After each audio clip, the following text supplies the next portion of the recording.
আজকে ভিডিওতে রায় ও মার্টিন পুষ্পিতা 2025 সালের সপ্তম শ্রেণীর বাংলা বিষয়ে দ্বিতীয় পরীক্ষায় মূল্যায়নের যে 4 নম্বর প্রশ্নপত্রটি রয়েছে অর্থাৎ Krishnanagar government girls high school এই বিদ্যালয়ের সমস্ত প্রশ্নের উত্তরগুলি করব। তার আগে তোমরা কেউ যদি আমার চ্যানেলে নতুন হয়ে থাকো তাহলে চ্যানেলটি অবশ্যই সাবস্ক্রাইব করে নেবে। প্রথমে 1 আছে সঠিক উত্তরটি বেছে নিয়ে লেখো। 1-এর 1 আছে চড়ুইবেতি শব্দের অর্থ এটা এগিয়ে যাও। 1-এর 2 আছে দেবদূত মঞ্চ আলো করে দাঁড়িয়ে আছেন। এখানে দেবদূত কে? এখানে দেবদূত হলেন নেতাজি। 1-এর 3 ভালো কথা শুনি যেই চটপট লিখি তাই কি লেখা হয়? এখানে আছে ফড়িংয়ের কটা ঠ্যাং। এরপরে 1-এর 4 আছে ঠাকুমা গল্প শোনা, এটা নাতনিকে। এরপরে 1-এর 5 আছে স্মরণীয় কি ধরনের শব্দ? এটা যৌগিক শব্দ। 1-এর 6 সঠিক বানানটি হলো এটা সম্বোধন। এরপরে 1-এর 7 আছে প্রদত্ত কোন বানানটি ভুল? এটা অর্ঘ্য। এরপরে 1-এর 8 হচ্ছে দুমদাম কি ধরনের শব্দ? এটা অনুকার শব্দ। এরপরে 1-এর 9 আছে গলায় গলায় ভাত বাক্যটিতে শব্দদ্বৈত ব্যবহৃত হয়েছে, এটা গভীরতা অর্থে। এরপরে 1-এর 10 আছে প্রশ্নের উত্তর হ্যাঁ না ছাড়া অন্য কিছু হলে ব্যবহার হবে, এটা হবে কি? এরপরে 1-এর 11 আছে কোন শব্দটি শব্দদ্বৈতের উদাহরণ নয়? এটা হাসাহাসি। এরপরে 1-এর 12 আছে ঝনঝন শব্দটি একটি ধনাত্মক শব্দ। এরপরে 2 দিকে আছে কম বেশি 20টি শব্দে নিচের প্রশ্নগুলির উত্তর দাও। 2 দিকের 1 আছে চিতাবাঘের গতিবেগ কত? চিতাবাঘের গতিবেগ হলো 70 মাইল পার ঘন্টা। এরপর 2 আছে মেঘচোর গল্পে পুরন্দর কর্তৃক সৃষ্ট অ্যালয়টি কি দিয়ে তৈরি? এর উত্তরটি হলো মেঘচোর গল্পে পুরন্দর পারদ বা মার্কারির সঙ্গে 11টি ধাতু মিশিয়ে একটি অ্যালয় তৈরি করেছিলেন। এরপরে 2-এর 3 আছে জায়গাটির নাম ছিল কি? জায়গাটির নাম ছিল বিটন স্ট্রিটের কাছে সরকার বাগান। এরপরে 2-এর 4 আছে আমার সোনার বাংলা গানটিতে কোন বাংলা মাসের উল্লেখ আছে? এখানে হচ্ছে ফাল্গুন অঘ্রাণ। এরপরে 2-এর 5 আছে কারা মানুষের মনে চিরস্থায়ী আসন লাভ করে? এর উত্তরটি হলো যারা নিঃস্বার্থভাবে মানুষের জন্য কাজ করে তারাই মানুষের মনে চিরস্থায়ী আসন লাভ করে। এরপরে 2-এর 6 আছে কাল নদী জলে কাদের নাম ভেসে যায়? কাল নদী জলে অহংকারী সাম্রাজ্যবাদীদের নাম ভেসে যায়। এরপরে 2-এর 7 আছে বর্ষায় কে বিদ্রোহ করে? বর্ষায় মজা নদী বিদ্রোহ করে। এরপরে 2-এর 8 আছে অরণি কে? অরণি হলো যে কাঠে আগুন জ্বলে বা চকমকি পাথর বা চিত্রক গাছ। এরপর 2-এর 9 আছে মজা নদী বিদ্রোহ করার কারণ কি? এর উত্তরটি হলো মজে যাওয়া নদী বর্ষার জলে টইটুম্বুর হয়ে ওঠে, তখন নদীর জল পার উপচে গ্রামকে ভাসিয়ে দেবে মনে হয় এবং সে যেন তার আগের অবস্থার বিরুদ্ধে রুখে দাঁড়িয়ে বিদ্রোহ ঘোষণা করে।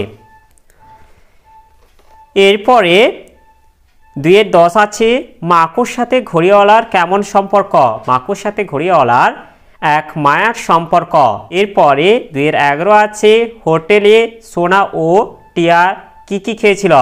এর উত্তরটি হলো হোটেলে সোনা ও টিয়া স্বর্গের সুরুয়া আর হাতের রুটি খেয়েছিল।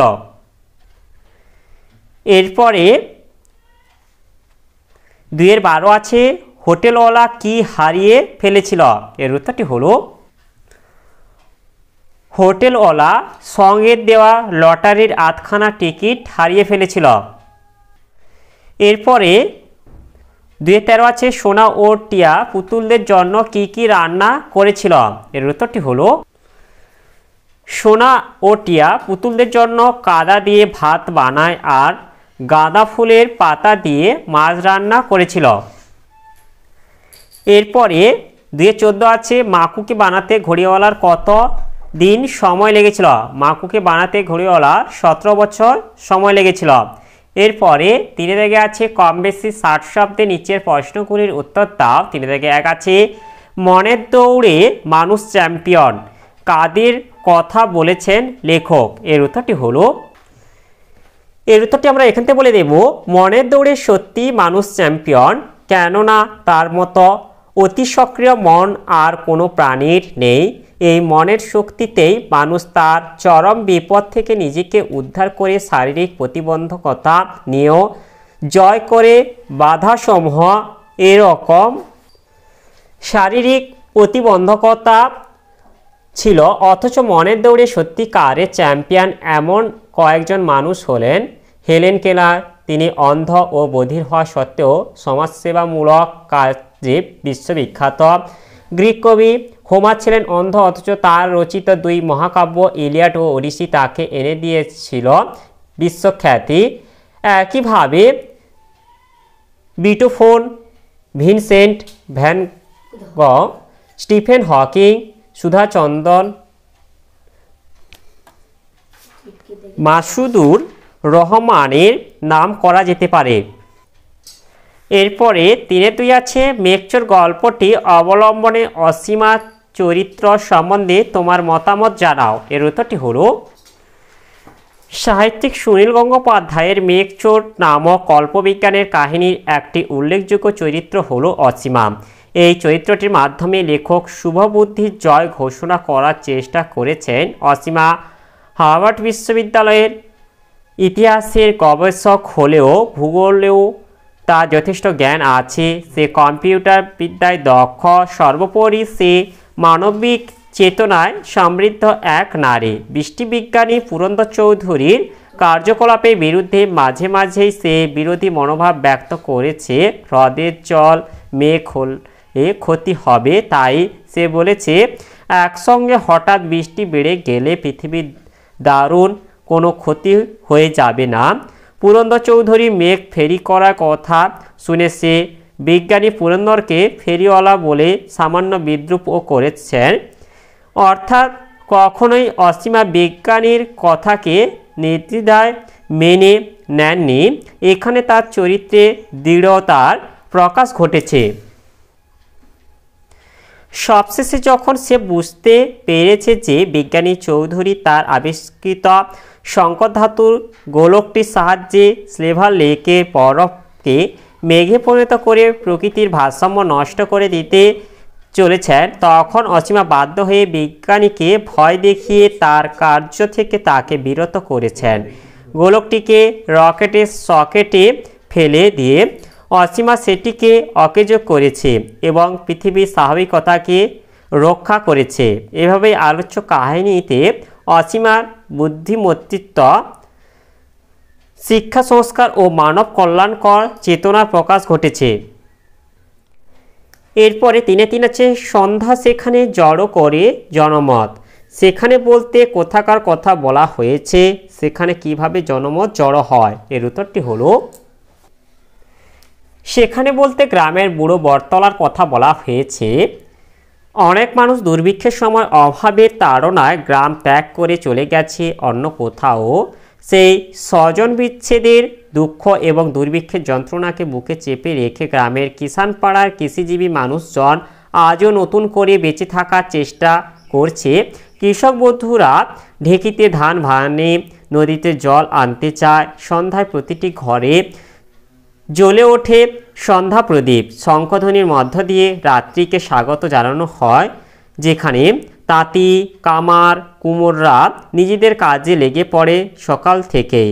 সন্ধ্যাবেলায় সবুজ মাঠের আলপথ ধরে কৃষকরা বাড়িতে ফিরে আসে। বুড়ো বটতলায় সমবেত হয়ে গল্প জুড়ে দেয় গ্রামবাসীরা। এভাবে বুড়ো বটতলায় জনমত গড়ে ওঠে।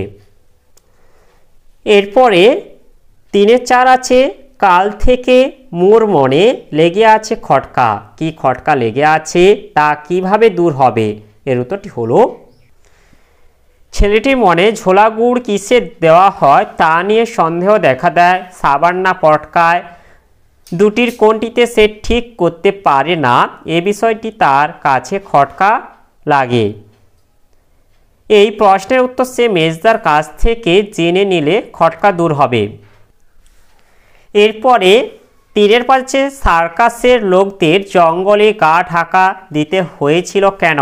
এর উত্তরটি তোমরা এখান থেকে বলে দেবে যে সার্কাস দলের অধিকারী অর্থাৎ নোটো মাস্টার অনেকের কাছ থেকে জিনিসপত্র কিনে টাকা পয়সা শোধ না করেই ফেরার হয়েছিল।